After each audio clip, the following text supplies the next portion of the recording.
বুদ্ধিসানন্দজির সঙ্গে আমার জীবনের একটি বিশেষ ঘটনা আছে। অবশ্য আমি নিজেও জানতাম না, পরবর্তীকালে একজন স্বামীজি আমাকে জানিয়েছিলেন। আমি চেরাপুঞ্জি বেড়াতে যাই, সাধুদের ব্রহ্মচারীদের দেখে খুব ভালো লাগে, থেকে যাই। তো আমি বললাম যে খুব ভালো লাগছে এদেরকে দেখে, মনে হচ্ছে যেন এরাই আমার আপন লোক। তো থেকে গেলাম। তো ব্যাস, তারপরে সাধু কি করে হয় ঠিক জানতাম না, থেকে গেলাম ওখানে। এইটার পরে হঠাৎ শুনলাম আমাদের ভাইস প্রেসিডেন্ট মহারাজ আসবেন বেলুড় মঠ থেকে। খুব হই হই হচ্ছে, সাজানো গোছানো পরিষ্কার পরিচ্ছন্ন হচ্ছে। তারপরে দেখলাম বুদ্ধেশ্বরানন্দজি মহারাজ এলেন। ওনার যিনি সেবক মহারাজ ছিলেন তার অ্যাসিস্ট্যান্ট হিসেবে আমাকে নিয়োগ করা হলো, কিন্তু সেটি খুবই ভুল নিয়োগ ছিল, কারণ আমি মোটেই সেবক একেবারেই নই। তো আমাকে যে সেবক মহারাজ বললেন, এই তুমি আপেল সেদ্ধ করে রাখবে। আমি প্রথমেই বললাম, আপেল কেউ সেদ্ধ করে খায়? কচকচ করে খায় তো। তো উনি বললেন, যা বলা হচ্ছে সেইটা করো। তো আপেল সেদ্ধ, কতটা সেদ্ধ করব, সেই জন্য আমি ওটা না বুঝে বিভিন্ন ভ্যারাইটি সেদ্ধ করলাম। তো মোটামুটি 5 রকমের আপেল সেদ্ধ হলো। একটা একটু হাড়, তারপর একটু নরম, আর একটা খুব তুলতুলে করে সেদ্ধ টেদ্ধ করে রাখলাম। উনি এসে বলছেন, একটা অ্যাপেলের একটা পিস খাবে, তুই 5টা অ্যাপেল নষ্ট করলে। তো এইসব নানান রকম ভাবে তারপরে একদিন দেখলাম বুদ্ধিসানন্দজি মহারাজ শুয়ে আছেন। চেরাপুঞ্জি খুব নিস্তব্ধ জায়গা, তো বৃষ্টি পড়ছে। একজন ভক্ত পায়ের কাছে বসে ওনার পাটা টিপে দিচ্ছে। তা আমি দেখলাম দুটো পায়েই ওকে হাত দিয়ে করছে। আমি তখন কি করি, আমার খুব ইচ্ছা হলো একটু ওনাকেও এরকম করি। তো দেখলাম একটা হাত সামনের দিকে রয়েছে, উনি পাশ ফিরে শুয়ে আছেন, তো খাটের এদিকে একটা হাত রয়েছে। আমি টুকটুক করে গিয়ে বসে আস্তে আস্তে করে হাতটা কাঁধের উপরে রাখলাম। দেখলাম উনি কিছু বললেন না, তখন আমি একটু টিপে ধরলাম। এখন অল্প বয়সে একটু এক্সারসাইজ করতাম, বক্সিং টক্সিং শিখতাম, হাতটা একটু কড়া কড়া ছিল। যেই টিপে ধরেছি উনি বলেছেন, টিপতে বলেছি, ছিঁড়তে বলেছি। তো এই বুদ্ধেশ্বরানন্দজি তারপরে হঠাৎ করে উনি আমার মাথার উপরে ওই হাতটা রাখলেন, আর সেই খানিকটা এরকম হলো। তো তা উনি পরবর্তীকালে ওই স্বামী গোকুলানন্দজি মহারাজ ছিলেন, তাকে বলেছিলেন এই ছেলেটি সঙ্গে রেখে দিও, এই ছেলেটিকে। তো ওই সার্টিফিকেটেই আমি থেকে যেতে পেরেছিলাম বলে পরে আমি শুনেছি। তার কারণ ওদের ডাউট ছিল, যেহেতু এদিককার ছেলে, আর তখন তো একটা আল্ট্রা কমিউনিস্ট মুভমেন্ট চলছিল, ওদের একটা ডাউট ছিল।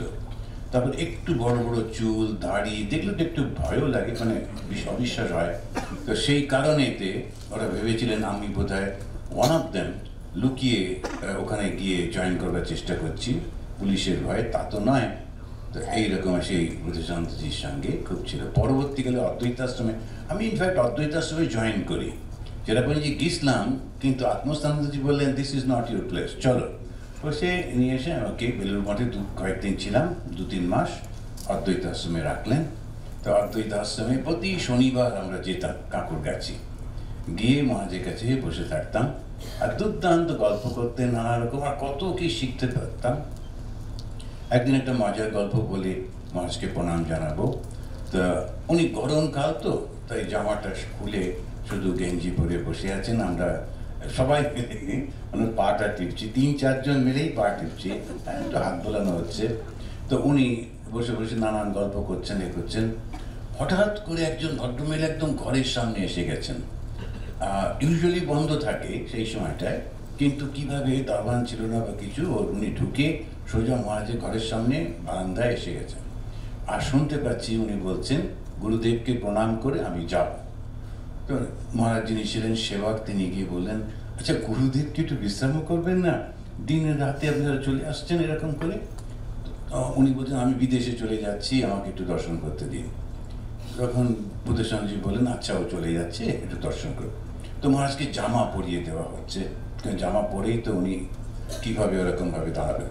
তো তাড়াহুড়োতে আর অত রেগে যেত একটু, তো রেগে গিয়ে তাড়াহুড়োতে জামার পুরো বোতাম খোলেনি, একটা খুলেই খুলিয়ে দিয়েছে।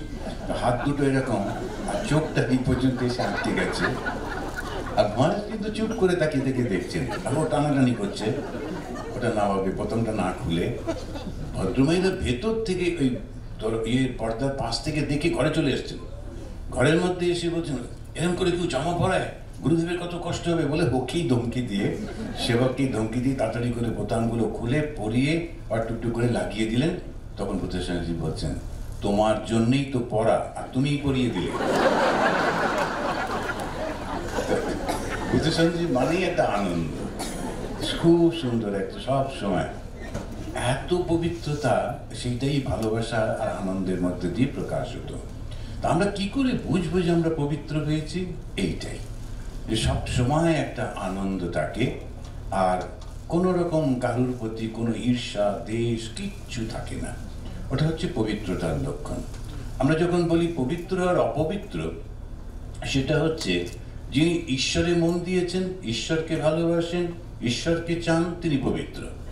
আর যিনি সেটা নয়, জগতের অনেকটা কিছু এদিক ওদিকও রয়েছে, তিনি অপবিত্র বা খানিকটা। তো এইরকম ভাবেই আমাদের বিচার। সম্পূর্ণ পবিত্র কি? যার মধ্যে কোনো জাগতিক চিন্তাই নেই। সৃষ্টি মায়ের জীবনে সে ছিল না, আমাকে ছুঁয়ে দে, যখন একেবারেই তার কিছু হচ্ছে না, গঙ্গা জলেও বিশ্বাস নেই, স্নান করতেই হবে, তখন সেই মহিলাকে বললেন, তাহলে তুমি আমাকে ছুঁয়ে নাও। পবিত্রতা স্বরূপ নেই। পবিত্রতা মানে জাগতিক কোনো বাসনা তার মধ্যে